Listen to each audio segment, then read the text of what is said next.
The first question is from Kalyani Mehta, IA ID card number 103. She is asking, Dear Swamiji, I wish to know more about feeling connection. Does a feeling connection in one's life carry on to the next life? Can one have feeling connection with several deities, people simultaneously? I wish to know more about feeling connection. Does a feeling connection in one life carry on to the next life? Can one have feeling connection with several deities, people simultaneously? First thing, the feeling connection, that attitude, that quality is surely carried from one birth to another birth, no doubt. And you are asking, can it be with several deities and people simultaneously? Not really. See, with all the, Ramakrishna says very beautifully, a lady in a house serves everybody, she gives food to everybody. She takes care of everybody, but she knows who is her husband. Same way, a devotee, he respects all deities, he respects all gurus. Just yesterday I was telling our brahmacharis, a greatness of, uniqueness of our Vedic tradition is accepting the possibility in all beings. See, yesterday there was a show in TV about one person claiming he can heal any disease in 2 minutes. We were watching the show and some of our brahmacharis are sitting with me, and as usual they had a doubting eye on him. I said, I don't think I am the only healer on the planet Earth. I am one of the healer. And there are many people who express one stream of different siddhis. So, do not think he is a fake the moment you see him. Don't judge. He may be having one altered state of consciousness. There are millions, especially in Indian villages, who have one state of altered consciousness. Means they will be able to handle one extraordinary power. In Karnataka, there was an elderly man, his name was Kasugowda, means Mani Gowda, literally if you translate. His speciality was anybody having any fracture, pain, anything, he will just keep a 25 paise coin, India's 25 paise coin, which is like a less than 1 cent. Indian rupee itself now less than 1 cent, that is different. Okay. Less than 1 cent. There is a penny. He used to keep the penny and put a band-aid, it will become all right. And the funny thing is, when he will ask us only to bring the penny. Our own penny when we give, when he keeps on our skin, it will stick to the skin. If you keep, it won't stick. So I have heard about him. And I had a devotee from Salem suffering with a hand pain for quite a number of years. I tried my best to heal him, maybe more than a month. Every day I will heal him. I could not do. I could not heal. Then I thought it's something to do with bone fracture. I am not able to do anything. Maybe I have to take him I have to tell him to go for allopathy. Just 2 days before I heard about this Kasugowda, I took him. He was living in just half an hour drive from our Biddi ashram in a remote village. Per day 10,000 people used to come to him. Please understand. He will not charge anything. Morning around 4 o'clock he will do his puja. He is a devotee of Kalbhairava. All the Gaudas in Karnataka are followers of Kalbhairava, Shiva's followers. So he starts his puja for Kalbhairava. Then he will come and sit in his seat and start. Around night, 11 o'clock only he will finish. No rest. He will only eat, twice a day between seeing the patients. When I went there, I saw at least 10,000 people. It was not any special day, ordinary day. A villager. So, I stood in queue, but the moment he came to know that I have come, he received me and took me to his place, and then I told him I came for this devotee only. Then I just wanted to see also what he does. Then he asked the devotee to give a coin, and the devotee whom I took, he gave the coin, and he took the coin and just looked. I could see by his look the coin has melted. Just coin is melted. It has not completely melted and poured out, but the process happened in the coin. I can see it has become liquid. I put that coin on the place where the devotee had a pain, put a bandage, over. In 2 days pain vanished.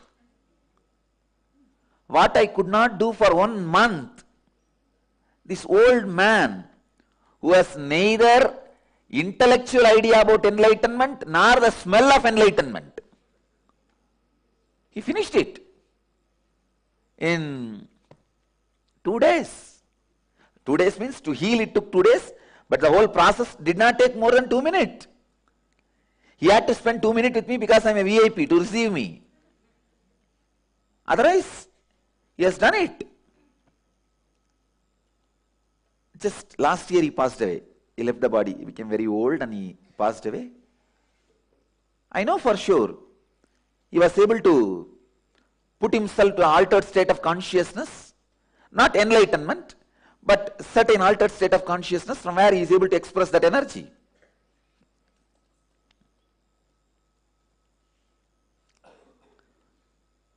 So I told him, do not think I am the only person. Maybe more number of expressions are happening through this body. That's all. There is no such thing as monopoly in the field of mystery and spiritual powers. Please understand, I am making it very clear, and I wanted this to be on record. There are millions of people who express different spiritual powers and experiences. You may have respect on everybody, but the feeling connection will be only towards your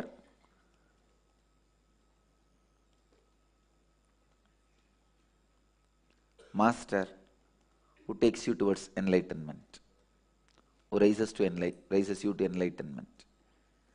As I said, that Ramakrishna story, a lady in the house takes care of everybody, but she knows who is her husband.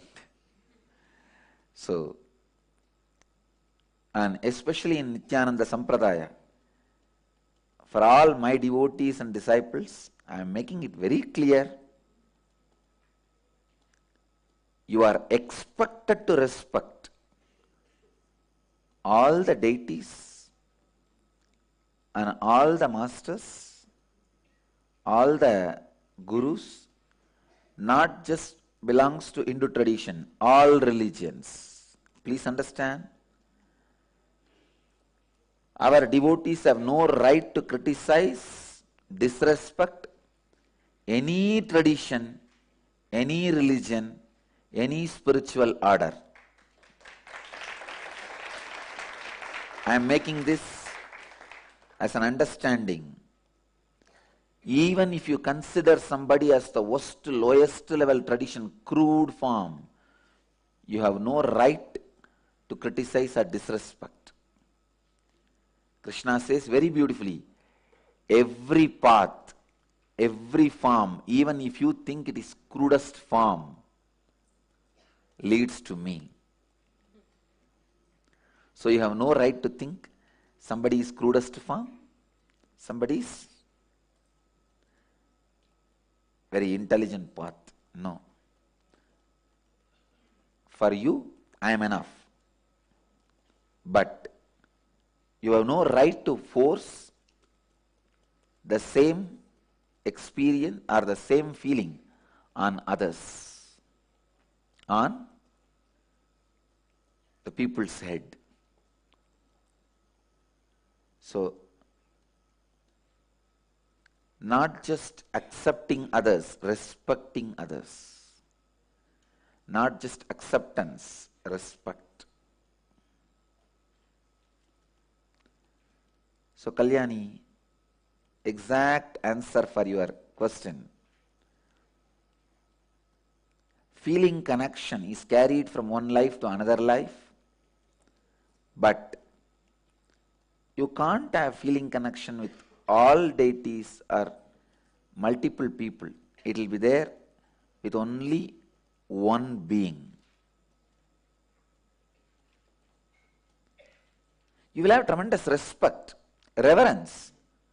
Maybe if you have feeling connection with Guru, you will see Meenakshi as Guru. When you go to Shiva temple, you will see Guru only sitting there as Shiva. Or if you have feeling connection with Shiva, when you see Guru, you know Shiva only is there as Guru. But the feeling connection itself will be there only for one being. You will see everything else as the embodiment of that being. Next.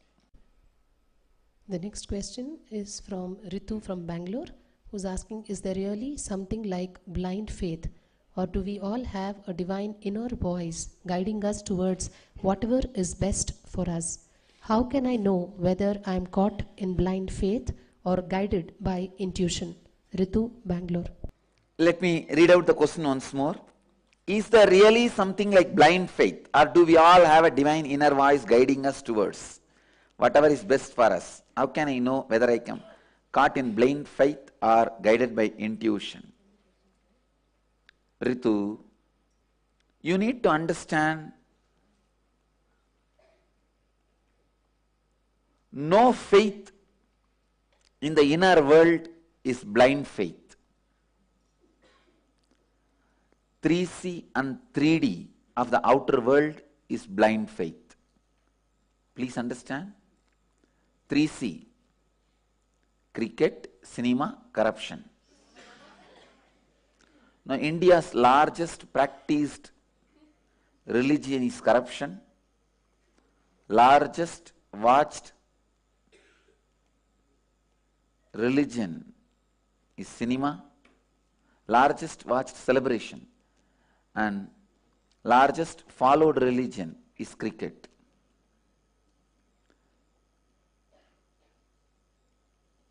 Even though you know the hero who is projected in the screen is not as he is projected in his real life, you know it is just acting, but you just decide, no, I am going to believe it. And you feel he is really the person who is shown in the screen. That is what is blind faith. Still in rural villages of India, people feel whatever is shown in the screen is real. How it is shown in the movie. Really the fellows jump from here, there, and everything is happening. This is what is blind faith. And you know, this politician is highly corrupt. He has built his whole empire from the swindled money. You again vote for him, taking 2,000 rupees. And cricket. Can these 11 fellows standing in stadium and hit the ball, can they represent the pride of a country? See, especially when India, Pakistan, cricket happens, almost the war mood is created in the country. What a waste of resource. And the whole country is stalled for 2 days. Already we have enough of celebration. In 1 year, more than 100 days, we don't work. 100 days, we act like work. See, in India, average man goes only 100 days to his workplace. I don't say works. he goes to workplace only 100 days a year.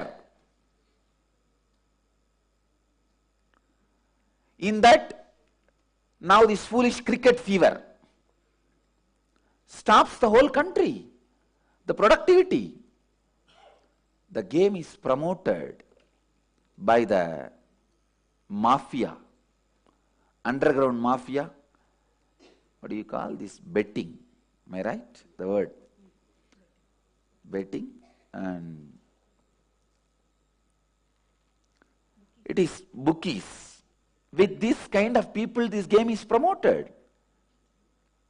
So the blind faith is believing. And sometimes when I talk about cricket, people get offended. Ah, what about our patriotism? I said, you idiots.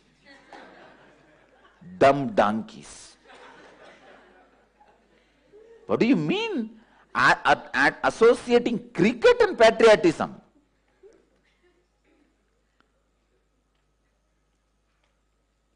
You guys should understand. India can be represented by 11 enlightened masters, by Vivekananda, Aurobindo. Those great, if you associate patriotism, all that with those great 11 masters, great. See, I have nothing against the men who are playing the cricket. See, I am nothing against the person. But when this concept is being used by match-fixing people to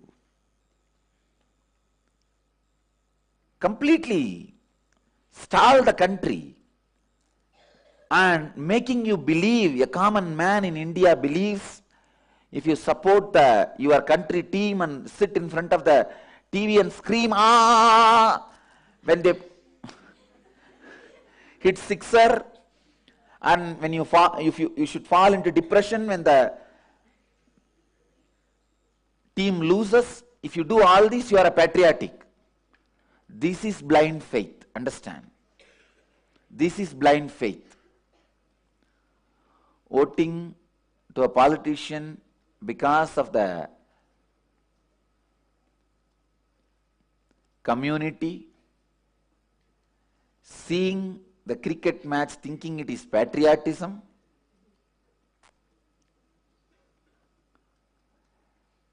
feeling whatever is shown in the screen is true, this 3C is blind faith.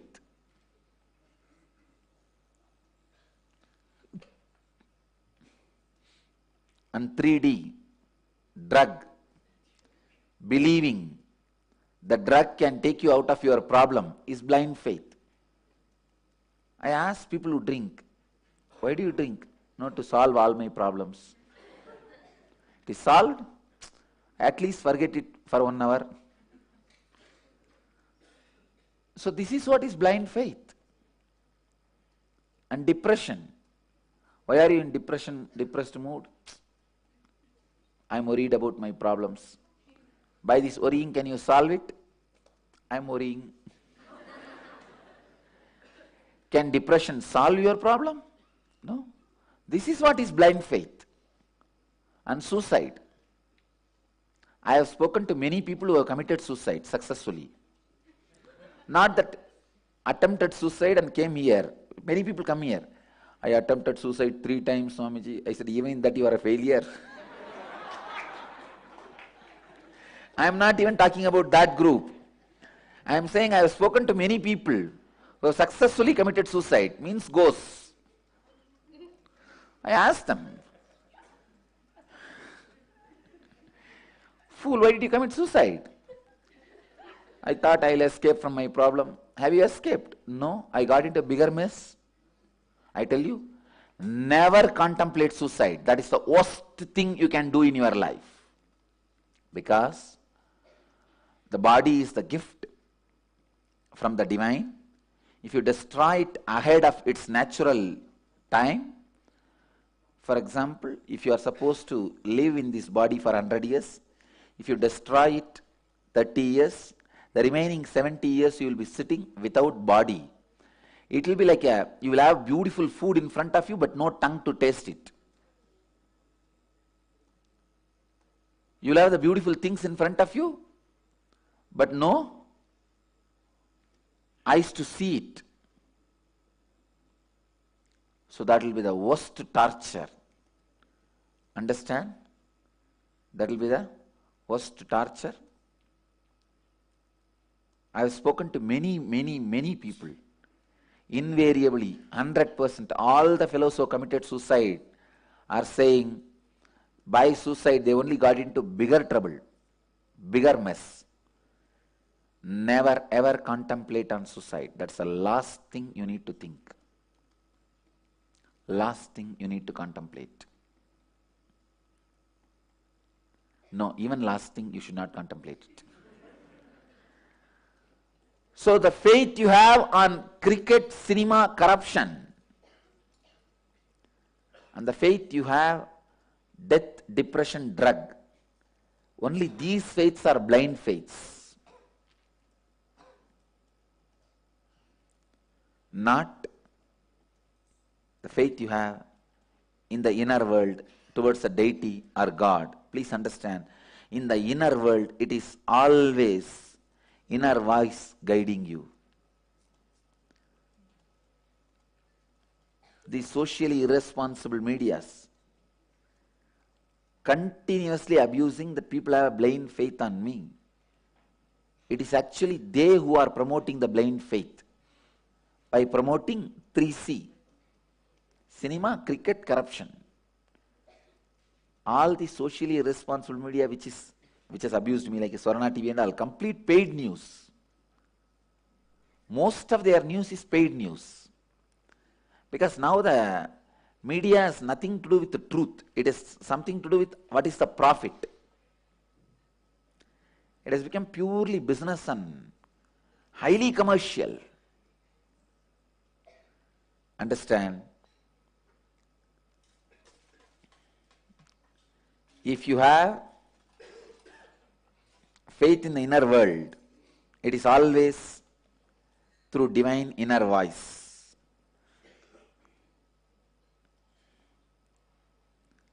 Whatever media is promoting, if you believe that is blind faith, whatever is against the mainstream current, even then you are having, it is not blind faith, it is your inner voice guiding.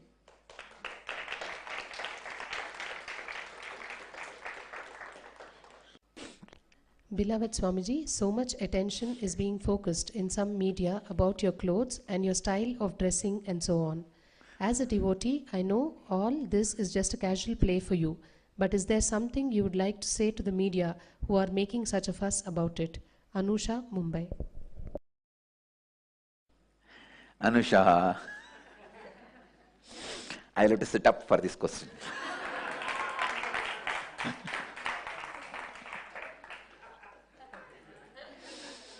I'll read the question once more. Beloved Swamiji, so much attention is being focused in some media about your clothes and your style of dressing and so on. As a devotee, I know that all this is just a casual play for you. But is there something you would like to say to the media who are making such a fuss about it? First, few basic things.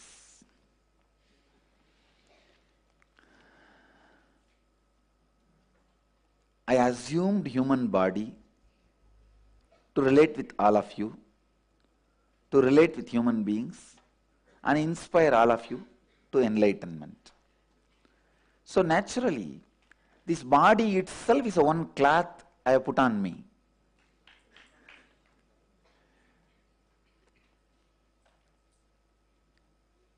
I know you need to sit and see this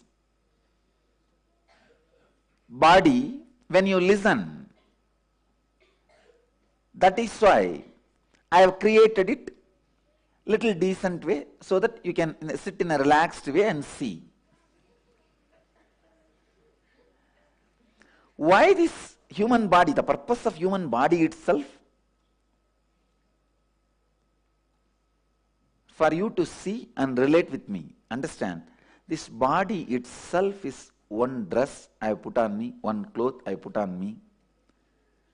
Then what is there so much about one more cloth I put on this cloth?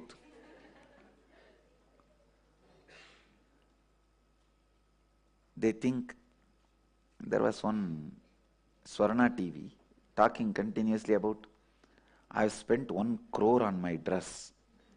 He doesn't know. I don't spend a single penny on my dress.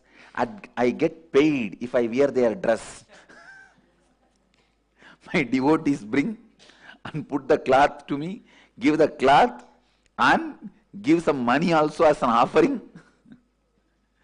I don't spend a single penny, and I don't choose color, I don't choose dress. Please understand, it is devotees all over the world. If they want me to wear some sari or some dhoti, they bring that and offer it to me. I say, all right, I'll wear. Next day I wear it. That's all. Nothing else. One more thing.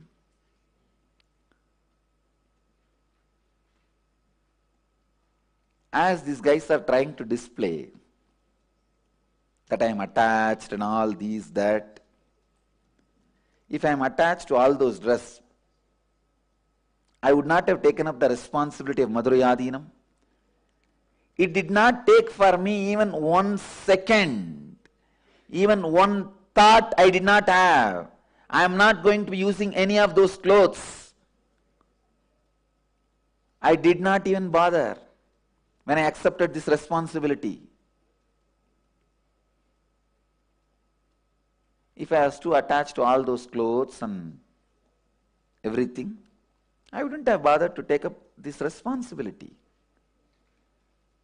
I tell you, long before I renounced that dress, but still these fellows are not able to renounce those dresses. I have given it up. Even while I was wearing, I was never attached to it. Even after I removed, they are attached to it.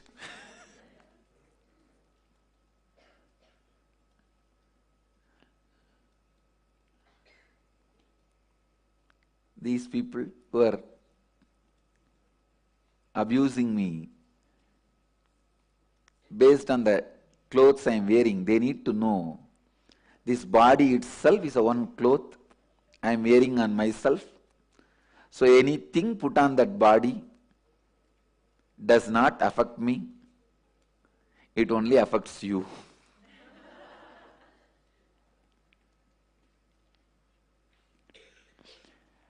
And I wanted all our devotees to know, all the dress and dressing method I use is purely from Vedic tradition. It's purely from Vedic tradition. I am not wearing jeans and running around. Or I am not wearing pant shirt and running around.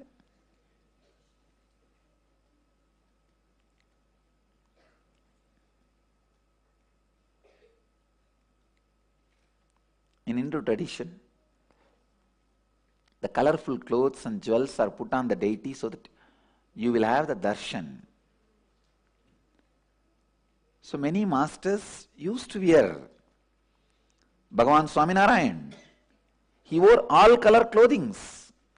He was a great sadhu, a Paramahamsa. Bhagavan himself created a sannyas sampradaya, but he himself was wearing all colored clothes. So understand,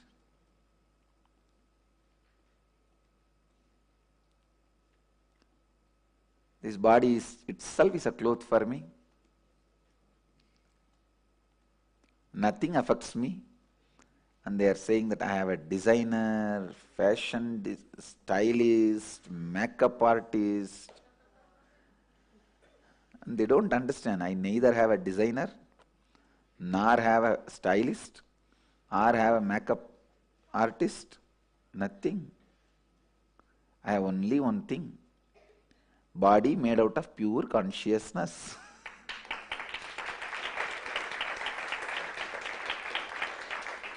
Anything you put it on it, it radiates grace of enlightenment.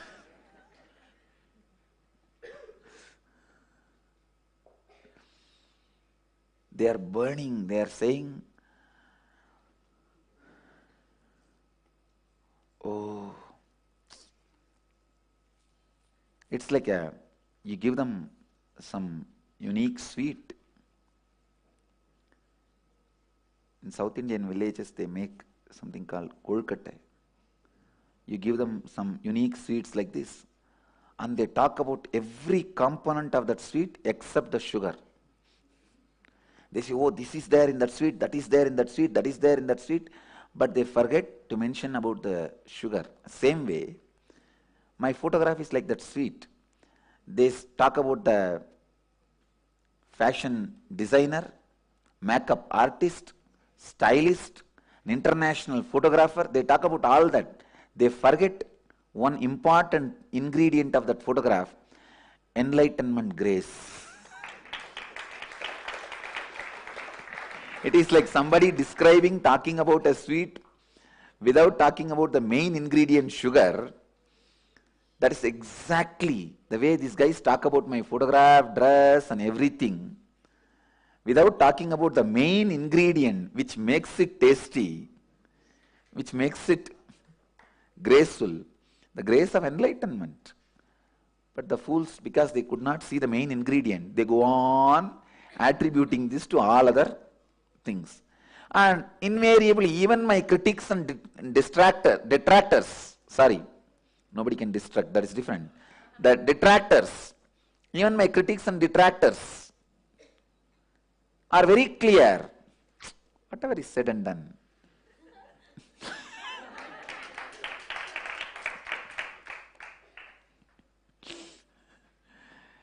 So only thing, you see now, they almost came off the way. They accept there is some grace. They accept that it fits, something is there. But only thing, still they are stuck with beating around the bush. They are not coming to the main reason, the grace of enlightenment. The grace of enlightenment. That is what is actually attracting them. I wanted them to know, please don't be misguided by your superstitious belief only by great designer, makeup artist and style director and international photographer, the best picture can come. Best picture can come by the grace of enlightenment. They are talking about all the ingredients in the photograph. Actually, there is no ingredient. I don't have international photographers. I don't have a stylist. I don't have a designer for my clothes. I don't have a designer for my jewelry. I don't have a makeup artist. I don't have a makeup. The only makeup I do is applying this sacred ash on my face. If they call that as a makeup, then I can't do anything. They are saying international photographers and all that. I wanted to tell these few media who make so much fuss about my dress, only one thing. Look little deep to find out the real source of the grace. Don't be stuck with your superficial, superstitious beliefs like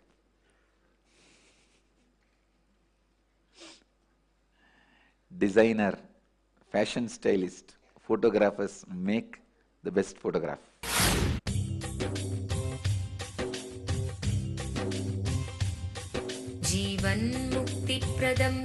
Paramahamsa Nithyananda, a rare living incarnation, is named among the world's 100 most spiritually influential personalities today.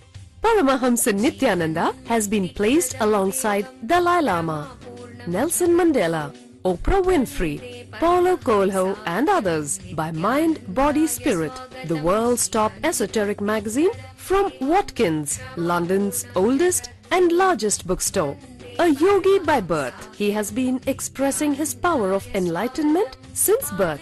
He has authored more than 500 books in Tamil and English. Translations of these books are available in 26 languages in Telugu, Kannada, Malayalam, Hindi, Sanskrit, Gujarati, Oriya, Bengali, Marathi, French, Malay, Polish, Portuguese, Italian, German, Danish, Spanish, Russian and Chinese. He is also an exemplary speaker with over 10,000 hours of profound life solutions through his discourses. Social services such as Annadan, free medical care, free educational services with ashrams, schools, temples, hospitals established in more than 140 places around the world, offering exceptional services. A powerful spiritual healer who has healed millions of people of diseases from migraine to cancer. A Kriya Yogi who has formulated Kriyas for physical health and mental well-being, benefiting thousands. A living master who offers practical solutions for our everyday problems. He is the founder and spiritual head of Nithyananda Dhyanapitham, a spiritual powerhouse who has revived the sacred Vedic tradition by establishing Vedic temples in places like Los Angeles, San Jose, Seattle, Toronto, Ohio, Oklahoma, Phoenix, St. Louis, Malaysia, Brazil, Paris, Guadeloupe, Dallas, New York, New Jersey, Atlanta, Calgary, Vancouver, Singapore, and places in India like Bengaluru, Hyderabad, Tiruvannamalai. A spiritual guru for 10 million followers, an incarnation who transmits the highest spiritual energy through initiation, a contemporary yogi who has revived the Vedic science of yoga worldwide through thousands of yoga centers, an adept in Ashtamahasiddhis, mystical yogic powers, who has effortlessly awakened the Kundalini of thousands and graced them with spiritual powers, a dynamic young guru who is an inspiration for thousands of youngsters, India's most watched spiritual guru online, a beacon of spiritual light who has triumphed over the forces of religious terrorism and political persecution. Paramahamsa Nithyananda is an eternal Kalpataru, blessing the world with the boons of material abundance and spiritual enlightenment.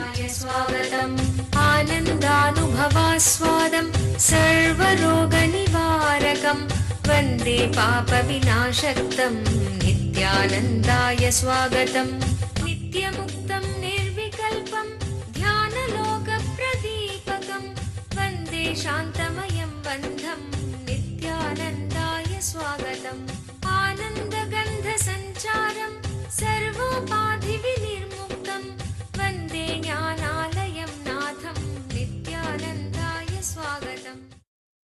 Let you all achieve, experience, live, express, radiate, share and explode in eternal bliss. Nithyananda. Nithyananda Dhyanapitham, Nithyananda Nagar off Mysore Road, Bidadi, Bangalore 562109. Contact 09742203311. www.nithyananda.org. www.youtube.com/Life Bliss Foundation.